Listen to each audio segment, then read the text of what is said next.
ജാതിമത ഭേദമൊന്നുമില്ലാതെ തന്നെ കേരളം മുഴുവൻ 71 ദിവസത്തെ പ്രാർത്ഥനയോടെ കാത്തിരുന്ന ഒരു രക്ഷാദൗത്യം ഇന്നലെ കണ്ണീരോടെയാണ് അവസാനിക്കുന്നത്. ഷിരൂരിലെ ഗംഗാവലി പുഴയിൽ ലോറിയോടൊപ്പം മണ്ണിടിച്ചിലിൽ കാണാതായ അർജുന്റെ ചേതനയേറ്റ ശരീരമാണ് ഇന്നലെ കണ്ടെത്തുന്നത്. ഗംഗാവലി പുഴയിൽ നിന്ന് കരയ്ക്കെത്തിച്ച അർജുന്റെ ലോറിയിൽ ബാക്കിയായ കാഴ്ചകൾ ആരുടെയും ഉള്ളുലയ്ക്കുന്നത് തന്നെയായിരുന്നു. ഷിരൂരിൽ ശക്തമായ മണ്ണിടിച്ചിലിൽ മരണപ്പെട്ട അർജുന്റെ മൃതദേഹം അർജുൻ ഓടിച്ചിരുന്ന ലോറിയുടെ ക്യാബിനുള്ളിൽ തന്നെ കണ്ടെത്തുകയായിരുന്നു. കരയ്ക്കെത്തിച്ച അർജുൻ ഓടിച്ച ലോറിയുടെ ക്യാബിനിൽ അവശേഷിച്ച വസ്തുക്കൾ തിരച്ചിൽ സംഘം ഓരോന്നായിട്ടാണ് പുറത്തെടുത്തത്. ഈ കാഴ്ച കണ്ടു നിൽക്കുന്നവരുടെ മനസ്സിനെ കണ്ണുകളെയും ഒരുപോലെ ഈറനണിയിക്കുന്ന കാഴ്ചകൾ തന്നെയായിരുന്നു. അർജുൻ ഉപയോഗിച്ചിട്ടുണ്ടായിരുന്ന 2 മൊബൈൽ ഫോണുകൾ, അർജുന്റെ വാച്ച്, അർജുന്റെ വസ്ത്രങ്ങൾ, അർജുൻ ഭക്ഷണം കഴിക്കുവാൻ ഉപയോഗിച്ചിരുന്ന പാത്രങ്ങൾ, അർജുന്റെ ബാഗ്, അർജുന്റെ ചെരുപ്പ്, ഇതിനിടയിലായി ഒരു കുഞ്ഞു ലോറി. മകൻ എപ്പോഴും കൂടെയുണ്ടെന്ന് തോന്നുവാൻ അർജുൻ ലോറിയിൽ സൂക്ഷിച്ചു വെച്ചൊരു കളിപ്പാട്ടമായിരുന്നു ഇത്, ഈ ഒരു കുഞ്ഞു ലോറി. ഈ കാഴ്ചകളെല്ലാം തന്നെ ഈ വാർത്ത കണ്ടിരുന്ന മനുഷ്യത്വമുള്ള മനുഷ്യരുടെ കണ്ണുകളെ ഈറനണിയിക്കുന്നത് തന്നെയാണ്. അർജുൻ ഓടിച്ചിരുന്ന ട്രക്ക് 71 ദിവസമായ ബുധനാഴ്ച ഇന്നലെ ഉച്ചയ്ക്ക് 3 മണിയോടെയാണ് കണ്ടെത്തുന്നത്. ലോറിയുടെ ക്യാബിനുള്ളിൽ നിന്ന് തന്നെ അർജുന്റെ മൃതദേഹവും ലഭിക്കുകയുണ്ടായി. അർജുന്റെ മൃതദേഹം നാട്ടിലെത്തിക്കുവാനുള്ള നടപടികൾക്ക് ഇന്ന് തുടക്കമായിരിക്കുകയാണ്. മൃതദേഹം കൂടുതൽ പരിശോധനകൾക്കായി വിധേയമാക്കിയിരിക്കുകയാണിപ്പോൾ. പരിശോധനകൾക്കായി DNA സാമ്പിളുകളും ശേഖരിച്ചു കഴിഞ്ഞിട്ടുണ്ട്. 2 ദിവസത്തിനകം തന്നെ DNA ഫലം ലഭ്യമാക്കുവാനുള്ള ശ്രമങ്ങളാണ് ദ്രുതഗതിയിൽ ഇപ്പോൾ തുടരുന്നത്. ഇന്ന് വൈകിട്ടോടെയോ നാളെയോടെയോ മൃതദേഹം അർജുന്റെ വീട്ടുകാർക്ക് വിട്ടു നൽകുവാനുള്ള സാധ്യതയും കാണുന്നുണ്ട്. DNA പരിശോധന നടത്തണമെന്ന് അർജുന്റെ കുടുംബവും ആവശ്യപ്പെട്ട സാഹചര്യത്തിലാണ് DNA സാമ്പിളുകൾ ശേഖരിക്കുന്നത്. നിലവിൽ കാർവാർ മെഡിക്കൽ കോളേജ് ആശുപത്രിയുടെ മോർച്ചറിയിലാണ് അർജുന്റെ മൃതദേഹം സൂക്ഷിച്ചിരിക്കുന്നത്. അർജുന്റെ അസ്ഥിയുടെ ഒരു ഭാഗം മംഗളൂരുവിലെ FSL ലാബിലേക്ക് പരിശോധനകൾക്കായി അയച്ചിട്ടുമുണ്ട്. അതേസമയം മൃതദേഹ ഭാഗം കോഴിക്കോട് കണ്ണാടിക്കലിലെ വീട്ടിൽ എത്തിക്കുവാനുള്ള ചുമതല കേരള സർക്കാർ ഏറ്റെടുക്കുമെന്നാണ് പുറത്തുവരുന്ന റിപ്പോർട്ടുകൾ. എത്രയും വേഗത്തിൽ തന്നെ തുടർ നടപടികൾ പൂർത്തീകരിക്കുകയാണ് ലക്ഷ്യമെന്നാണ് കഴിഞ്ഞ ദിവസം ഉടുപ്പി ജില്ലാ ഭരണകൂടവും വ്യക്തമാക്കിയിട്ടുണ്ടായിരുന്നത്.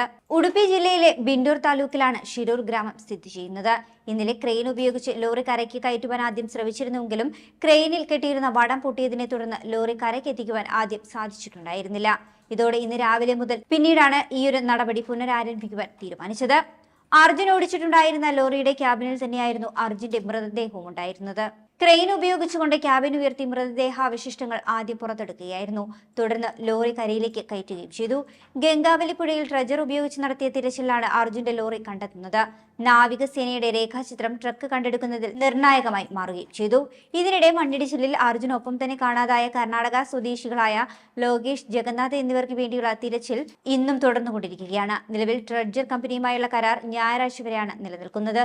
ഈ ഒരു സാഹചര്യത്തിൽ ഇവർക്ക് വേണ്ടിയുള്ള തിരച്ചിൽ തുടരുമെന്ന് തന്നെയാണ് ഉടുപ്പി ജില്ലാ ഭരണകൂടവും കാർവാർ MLA സതീഷ് കൃഷ്ണ സേലും വ്യക്തമാക്കിയിരിക്കുന്നത്. അതേസമയം നീണ്ട 71 ദിവസത്തെ തിരച്ചിലിനും തീവ്ര പ്രയത്നത്തിനും ഒടുവിലാണ് കോഴിക്കോട് കണ്ണാടിക്കൽ സ്വദേശിയായ അർജുൻ സഞ്ചരിച്ചിരുന്ന ലോറിയും മൃതദേഹവും കണ്ടെടുക്കുന്നത്. തിരച്ചിലിന്റെ ആദ്യ 2 ഘട്ടങ്ങളും പരാജയപ്പെട്ടതിനെ തുടർന്ന് 3ാം ഘട്ടത്തിൽ ട്രെജർ ഉൾപ്പെടെ എത്തിച്ചായിരുന്നു അർജുന്റെ മൃതദേഹത്തിനായുള്ള തിരച്ചിൽ നടത്തിയത്. ആദ്യം ഈശ്വർ മാൽപെ ഉൾപ്പെടെയുള്ള മുങ്ങൽ വിദഗ്ധരുടെ സഹായവും തിരച്ചിലിനായി ലഭിച്ചിട്ടുണ്ടായിരുന്നുവെങ്കിലും അവസാന ഘട്ടത്തിൽ ഈശ്വർ മാൽപെ പിന്മാറുകയും ചെയ്തിരുന്നു. ഈ കഴിഞ്ഞ ജൂലൈ 16-നാണ് ഷിരൂരിൽ മണ്ണിടിച്ചിലുണ്ടാകുന്നത്. അതിഭീകരമായ ഈ ഒരു മണ്ണിടിച്ചിലിൽ റോഡരികിൽ പാർക്ക് ചെയ്തിരുന്ന വാഹനങ്ങളും അവിടെ പ്രവർത്തിച്ചു വന്നിരുന്ന ചായക്കടയും ചായക്കടയിലെ ജീവനക്കാരും അവിടെ ചായ കുടിക്കുവാനും വിശ്രമിക്കുവാനും എത്തിയ ആൾക്കാരും ഉൾപ്പെടെ ഗംഗാവലി പുഴയിലേക്ക് കൂപ്പുകുത്തുകയായിരുന്നു. ഇതേസമയം തടി കയറ്റിക്കൊണ്ടുപോയ ലോറിയുടെ ഡ്രൈവറായ അർജുനും ഈ ഒരു സമയം ഇവിടെ ഉണ്ടായിരുന്നു. തുടർന്നാണ് അർജുന്റെ കുടുംബം കർണാടക പോലീസിന് അർജുനെ കാണാനില്ല എന്നുള്ള പരാതി നൽകുന്നത്. എന്നാൽ പക്ഷേ ആദ്യ ദിവസങ്ങളിൽ തണുപ്പൻ സമീപനം വെച്ച് പുലർത്തിയ കർണാടക സർക്കാർ പിന്നീട് കേരളം സമ്മർദ്ദം ചെലുത്തിയതോടുകൂടി വലിയ രീതിയിൽ തന്നെ അർജുനെ കണ്ടെത്തുന്നതിനായിട്ടുള്ള ദൗത്യത്തിനായി മുന്നിട്ടിറങ്ങുകയായിരുന്നു. ഡ്രോൺ ഉൾപ്പെടെയുള്ള സാങ്കേതിക വിദ്യകളുടെയും സൈന്യത്തിന്റെയും വരെ സഹായം തേടിയിരുന്നുവെങ്കിലും അർജുനെയും ലോറിയെയും കണ്ടെത്തുവാൻ കഴിഞ്ഞിട്ടുണ്ടായിരുന്നില്ല. എന്നാൽ ഇപ്പോൾ 3ാം ഘട്ട തിരച്ചിലാണ് ലോറിയും അർജുന്റെ മൃതദേഹവും ലഭിക്കുന്നത്. അർജുന്റെ ലോറി കണ്ടെത്തിയതിൽ കർണാടക സർക്കാരിനും മുഖ്യമന്ത്രി സിദ്ധരാമയ്യയ്ക്കും നന്ദി അറിയിച്ചുകൊണ്ട് കേരള മുഖ്യമന്ത്രി പിണറായി വിജയനും രംഗത്ത് വരികയുണ്ടായി. കാർവാർ MLA സതീഷ് കൃഷ്ണ സേലിനും ഉത്തര കന്നഡ ജില്ലാ ഭരണ സംവിധാനത്തിനുമാണ് മുഖ്യമന്ത്രി നന്ദി രേഖപ്പെടുത്തിയത്.